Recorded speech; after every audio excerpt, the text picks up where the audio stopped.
کہ خداوند متعال ہمیں توفیق دے کہ ہم ان باتوں کو سمجھ سکیں اور اس پر عمل کر سکیں۔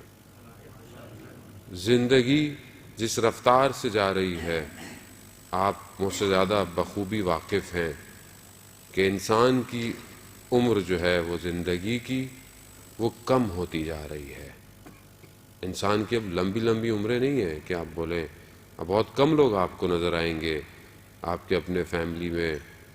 نہیں کہ خدا نخواستہ ہمارا ہدف ہے کہ لوگ جلدی دنیا سے چلیں، خدا سب کو لمبی عمر عطا کرے لیکن پر برکت عمر عطا کرے۔ میرے چوتھے امام سجاد علیہ الصلوۃ والسلام، اللہم صلی علی محمد وآل محمد، امام فرماتے ہیں کہ پروردگار جب تک زندگی تیری عبادت میں ہے تو زندگی کو طولانی رکھ، مگر جہاں زندگی شیطان کی چراگاہ بن جائے اس سے پہلے دنیا سے اٹھا لے۔ عزیزان محترم، زندگی بہت تیز ہو گئی ہے، زندگی فاسٹ ہو گئی ہے، زندگی اب سلو نہیں ہے۔ اگر آج میں سلو ہوتا ہوں تو میں پیچھے رہ جاؤں گا۔ یوتھ، جوان آپ کے سامنے ہیں، بچے آپ کے سامنے ہیں، جتنی فاسٹ زندگی گزر رہی ہے حالات کے ساتھ، وہاں پر اگر آپ روڈ پر تھوڑی دیر سوچنے کے لیے رک جائیں تو حادثہ ممکن ہے۔ چلتے چلتے بھی اگر آپ تھوڑی دیر رک جائیں تو سامنے والا آپ سے ٹکرا جائے گا۔ پوز نہیں ہے لائف میں، لائف کو تیزی سے چلنا ہے اور لائف جا رہی ہے۔ اسی طرح دنیا بھی کائنات میں بہت تیزی سے موو کر رہی ہے۔ حادثہ کبھی بھی متوقع ہو سکتا ہے، چاہے وہ حادثہ فردی ہو چاہے وہ حادثہ اجتماعی ہو، یا وہ ایک حادثہ کہ جس کی یہ دنیا انتظار کر رہی ہے، اور وہ ایک حادثہ ہے جو ظہور کا واقعہ ہونا ہے۔ وہ کبھی بھی متوقع ہو سکتا ہے۔ اگر میں اپنی تربیت میں رک گیا تو میں پیچھے رہ جاؤں گا، کاروان نکل جائے گا۔ تو کوشش کریں کہ جو خدا میں توفیق دیتا ہے، ایام ولادتوں میں، شہادتوں میں، مناسبتوں میں، یہاں پر ہم اپنے حضور کو پررنگ کریں۔ ٹھیک ہے، ہم لائیو جا رہے ہوتے ہیں، سن رہے ہیں، لیکن یہ ان لوگوں کے لیے جو مجبور ہیں نہیں آ سکتے، یا دنیا کی کسی اور خطے میں آدمی سننا چاہتا ہے۔ ہم یہاں پہ ہم روک نہیں سکتے کہ لائیو نہیں چلائیں لیکن لوگ نہیں آئیں گے، نہیں، کیونکہ ہمیں دنیا کی رفتار سے تیز چلنا ہے۔ خوب اہل بیت کا پیغام ہے، پوری دنیا میں پہنچنا چاہیے، چاہے وہ دنیا کی کسی خطے سے جائے۔ ہمیں نہیں پتا کہ کوئی ایک شخص کوئی ایک حدیث سن کر کبھی بھی کنورٹ ہو سکتا ہے، لیکن ہم جو یہاں موجود رہتے ہیں، خوب یہاں پر ہمیں سستی و کسالت نہیں کرنی چاہیے۔ عزیزان محترم، آج آپ جس ہستی کی ذکر سننے آئے ہیں وہ باب الحوائج ہے۔ باب الحوائج یعنی حوائجوں کا دروازہ ہے۔ اگر آج میں یہاں سے کوئی حاجت لیے بغیر اٹھ گیا عزیزان محترم، تو یہ میرے ظرف کی کمی ہوگی، ان کی عطا کی کمی نہیں ہے۔ خب میں اپنے ظرف کو آمادہ کر آؤں یہاں پر کہ میں کیوں آیا ہوں اور کس کے در پر آیا ہوں۔ عزیزان محترم، اہل بیت کو اپنے وجود سے درک کریں۔ کب تک سنی سنائی باتوں پر زندہ رہوں گا میں، اور کب تک ممبر سے مجھے صرف کہانیاں سنائی جائیں گی؟ جب تک اہل بیت کے وجود کو میں اپنے وجود سے درک نہیں کروں گا عزیزان محترم، میں روز قیامت وہ جام کوثر نہیں حاصل کر سکتا۔ رسول خدا نے کہا میں تمہارے درمیان میں دو بھاری چیزیں چھوڑ کے جا رہا ہوں۔ کیا ہے وہ؟ قرآن، کہ جو ہمارے ہاں تو ہے ہی نہیں، معذرت کے ساتھ، کیونکہ ہمارے ہاں تو ہمیں کیا ضرورت ہے قرآن کی، اہل بیت جو ہے ہمارے پاس۔ جبکہ رسول کہہ رہے ہیں میں دو چیزیں جو دونوں کو تھامے گا، جو دونوں سے تمسک کرے گا، وہ پہنچے گا مجھ تک۔ جس نے ایک کو بھی چھوڑ دیا وہ نہیں پہنچ سکتا۔ خوب قرآن کتنا ہے میری زندگی میں؟ یہ میں خود اپنے آپ سے پوچھ رہا ہوں، میں آپ سے نہیں پوچھ رہا۔ قرآن کتنا ہے میری زندگی میں؟ باتیں تکراری ہیں لیکن کرنی پڑتی ہیں عزیزان محترم۔ دنیا جہان کی خبریں میں صبح شام پڑھتا ہوں، دنیا جہان کی چیزیں میری موبائل، ٹیبلیٹ، ہر چیز پر ہیں۔ قرآن ہے، آپ بولیں گے مولانا صاحب میں نے قرآن کی اپلیکیشن تو ڈاؤن لوڈ کی ہوئی ہے، مگر قرآن کی تلاوت کتنی ہے، پلس قرآن میری زندگی میں کتنا ہے، یہ سوالیہ نشان ہے عزیزان محترم۔ دوسری چیز اہل بیت، اہل بیت کہاں ہے؟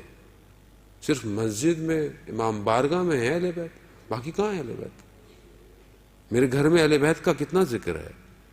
میری زندگی میں صبح سے شام اہل بیت کہاں ہے؟ میری زندگی کی موومنٹ، میرا عمل، میرا کام، میری پڑھائی، میری نوکری، میرا لین دین، میری دکان، میرا بازار، میری خلوت، میری فیملی، اہل بیت کہاں ہے؟ اس میں کہاں ہے اہل بیت؟ صرف سننا ہے میں نے اہل بیت کے بارے میں آج تک، درک کب کروں گا میں اپنے وجود سے اہل بیت کو، کہ جنہوں نے درک کیا انہوں نے اپنے سامنے اپنی موتوں کو دیکھا مگر کہا ماں ترکتو کا یا حسین، آپ کو نہیں چھوڑیں گے امام حسین، کیونکہ درک کیا تھا اپنے وجود سے۔ میں اتنا ذکر سنتا ہوں، میں نے کبھی درک کیا اہل بیت کو؟ عزیزان محترم، میں ایک چھوٹا ادنا سا طالب علم، مگر میں پوری کوشش کروں گا کہ آج آپ یہاں سے اٹھیں تو امام موسیٰ کاظم کو درک کر کے اٹھیں، اس وجود کو درک کریں عزیزان محترم۔ میرا چھٹا امام، امام جعفر صادق علیہ الصلوۃ والسلام، اپنے فرزند کے بارے میں کہتے ہیں باب اللہ، یہ میرا فرزند اللہ کا دروازہ ہے، خدا، اور اس میں کوئی حجاب نہیں ہے، یہ فیض الہی ہے، یعنی جو کرامت چاہیے، جو فیض چاہیے، اس در پر آؤ۔ باب الحوائج ہے، باب میں نے آیا کہ باب یعنی دروازہ، حوائج یعنی میری حاجتیں، وہ میں اور آپ سب حاجتیں لے کر آئے ہیں۔ کون شخص کہہ سکتا ہے کہ میری کوئی ضرورت نہیں؟ ہر شخص نیاز مند ہے، ہر شخص ضرورت مند ہے، چاہے وہ دنیاوی چیز ہو، چاہے وہ باطنی چیز ہو، چاہے وہ گھر ہو، چاہے وہ خلوت ہو، ہر آدمی ضرورت مند ہے۔ میری ضرورت کیا ہے اور میں کیا ضرورت لے کر آج اپنے امام کے در پر آیا ہوں، یہ مہم ہے عزیزان محترم۔ ان کو درک کریں، آنا جانا آپ کا ایسا نہ اس میں آیا اور چلا گیا۔ یہ وہ ذکر ہیں کہ جن کے ذکروں پہ ملائکہ سننے کے لیے تڑپ رہے ہیں، وہ ذکر ہیں کہ کائنات میں کہاں وہ کہتے ہیں کہ ان کا ذکر ہو رہا ہے، ملائکہ ان جگہوں کو اپنے لیے روشنائی سمجھتے ہیں۔